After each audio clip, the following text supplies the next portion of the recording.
Hello, everybody. Good day to you all. Today, I am talking about Fallout Season number 2, episode number 4 to episode number 8. Last episode of the season. Everything gets wrapped up. A lot of things go down. We finally get to the end of the journey for these people right here too. And you have these two people. You got Lucy and you have the Ghoul or Cooper, whatever you want to call them. Both of them on the same path. Both of them at the same on the same place that they want to go to. Both of them go to Vegas. They have different reasons and motivations to get there, but they want to get there. And both of them are both stuck in their ways and how things are supposed to get done. Lucy wants to find her father and bring him to justice for all the crimes that he's done, which makes no freaking sense because there's no law anymore. So who's she going to bring him to? Who's she going to report him to? What cops she going to bring? What lawyers she going to have? There's no courts anymore. So she got this thing in her head that she's gonna confront him, tell him that you did a bad thing, Dad, and I'm gonna bring you into justice.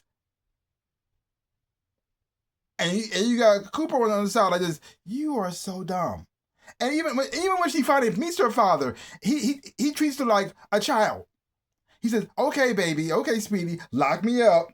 No one good and well. She got no place to take him. No one good and well. She can't take him nowhere. She has no power or authority at all. None." He goes along with it because he's like a father playing pretend with his daughter, and she's serious. Like, okay.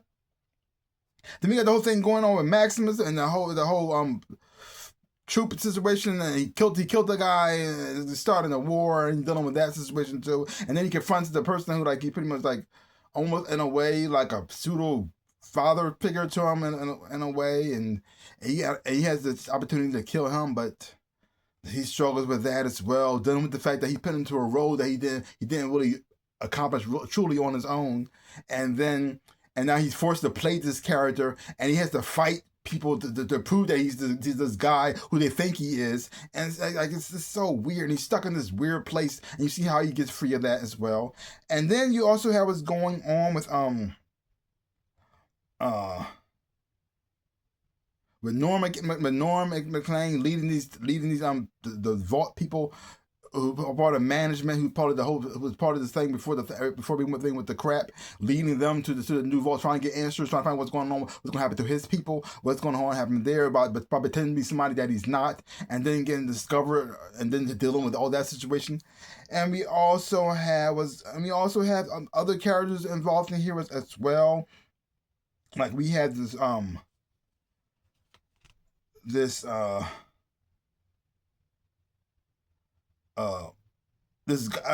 rich guy who pretty much practically owns Vegas, and he has his own plans and agendas as well too. You find out that the people who were like Barb and everybody like that was actually working for him this whole time. Robert House, and here's the thing about this season. I didn't really quite get. I don't understand Robert House at all. I don't understand what his place in this world is. It doesn't really quite make sense to me what his purpose is, what he's supposed to do. Like they cut him out of the show. I don't think it would affect anything because I don't like it was. I thought the actor who played him, Justin Thoreau, I thought he did a good job playing this character. Looked like he's having a lot of fun, but at the same time, I don't know what his purpose was, or what he was trying to do, or what his goals was as well too. They also got introduced to some new creatures in it as well, which is the visuals, practical effects on the show, and also CGI on the show combined are amazing. They're very flawless how they do this, and especially when it came to these kaiju men, probably creatures, whatever they were, and they looked fantastic. The visual of them was great. Now I don't know the purpose, what they were made for, or what they were trying to do with them, or what the goal with them was. I mean, visually it was cool, and it was cool to see Maximus fighting them. That was nice and everything. But at the same time, I don't get the purpose of what they were, or what they supposed to be doing, or why were they there? Like what they made them for, or I don't know. It's cool to look at, but it's just like this whole Robert House situation. His story made no sense to me. I don't understand what the point of him was. Because he didn't add nothing to the show, and he didn't take nothing away from the show either. And there's still a lot of mystery around him overall. I mean, he died, right?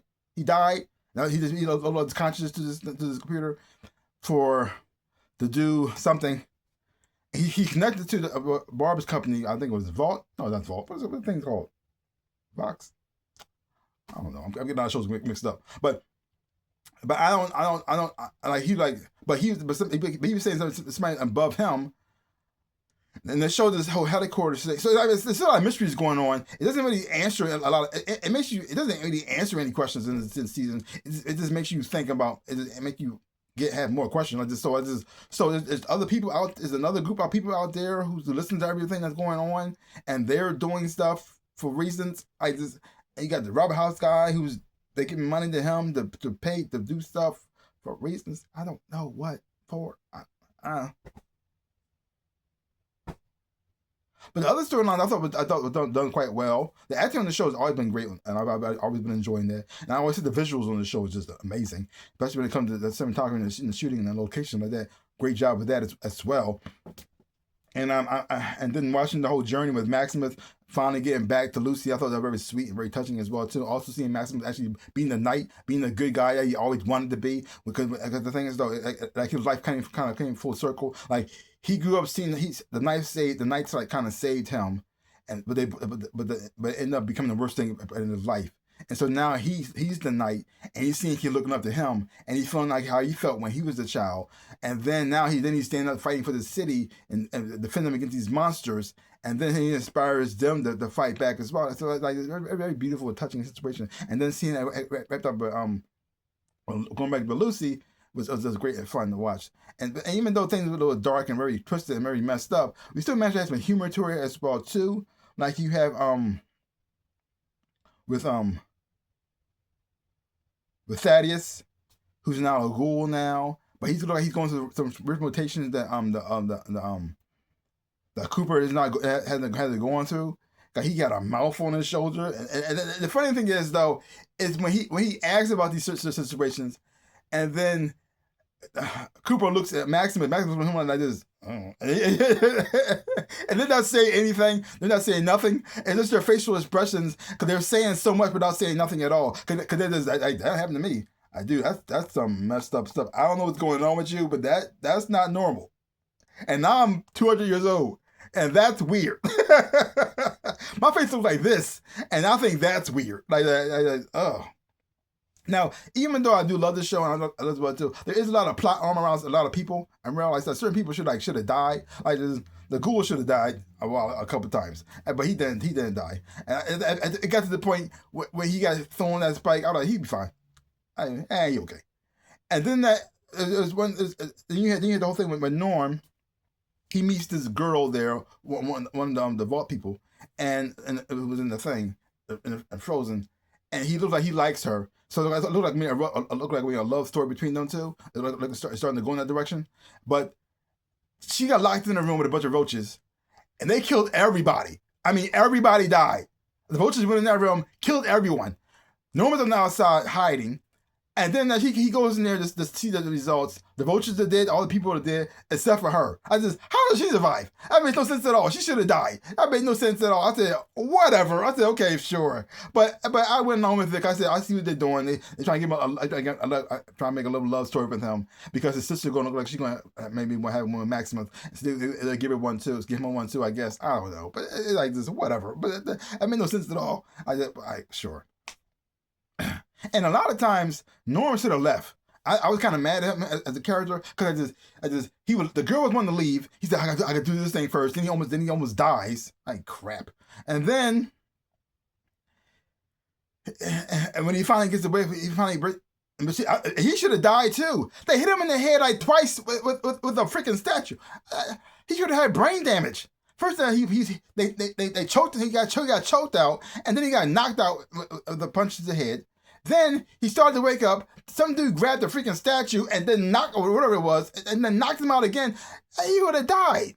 He would have died. Why is he not dead? But I said, okay, sure. Okay, whatever. Brain damage, nothing. Okay, whatever. But even though certain characters have plot armor in here, like you got Lucy has plot armor on her. And the ghoul couple, because the thing is though, you like these characters, and they're not going to kill him, even though they put him in all these. I mean, they're using the excuse that good thing he is the ghoul. He can't recover from a lot of things, but they put him in a lot of situations where you think this. Okay, I think he's going to die now, because he's not getting out of this. I mean, Even when he was calm, he was pulling himself up. It gave me a little hope. I said, "Oh my, oh, okay." And I was rooting for him. I said, "Yes, do it." And it's like, oh. And out of nowhere, somebody just came out there and saved his life. Sure. So it has its flaws. It's not perfect, but I do enjoy the show, and I had a lot of fun watching it. So, and I really recommend it. Check it out myself. Now I never played the video game, so I don't know how it translates from the video game to the TV show, how it collates, or if it's the same, or if it's better or worse or anything like that too. But I'm enjoying the show, and getting more of the flashbacks on Cooper Howard and his wife as well too, and knowing what's going on with her. She's still out there somewhere, and with his daughter as well. So I'm trying to figure out, like, is she going to be at the same age? Is she going to be older? Is she going to be like a mutant? I don't know. Either way, I'm looking forward to seeing that thing. But at the same time, I was kind of hoping that actually wouldn't meet in the final episode, and seeing them come together. And I said, oh, if after all this time, it finally happened. I said, yes, and then they took it away from me. I just, oh, but the interesting part of it, though, I really did like Cooper's response to it, because he's the one who's been the most downer to the whole entire series. He's been put on Lucy, and there's no hope in that too. The only way you got to do this is through violence. And then but he's the one who ended up having the most hope out of everybody here. And even Lucy, she has her thoughts about what's right and what's wrong and stuff about it too. But then when push came to shove, even though her father was doing things to control people's minds and make them put them like his personal slaves to be super righteous and good, she had to do it herself to save her life. So she feel bad about that. I just am I wrong for using the device that's controlling people's minds to take away their free will just to save myself, or was I right for doing that? And then with that as well too. Even though what her father's doing is wrong, in a way it is actually helping. So that is in this weird shade of gray, which is what he messed up. That's why her father didn't take her seriously at all. Because he said this: you're going to see how I see things. You're going to see it. Either you want to or not. You could bury your head in the sand all day long. You can try to be all this righteous and good shucks and everything. And it ain't like that. The world ain't is black and white. There's a lot of shades of gray. You're gonna fall into it too. Even though that's what what Cooper was trying to tell her the whole entire time. She didn't want to see. She didn't want to listen to that. But when push came to shove, she actually pushed the button. So yeah, sucks. I know. But overall, but even though it has the flaw, like I said, great season. Looking forward to seeing where it's going to go from here.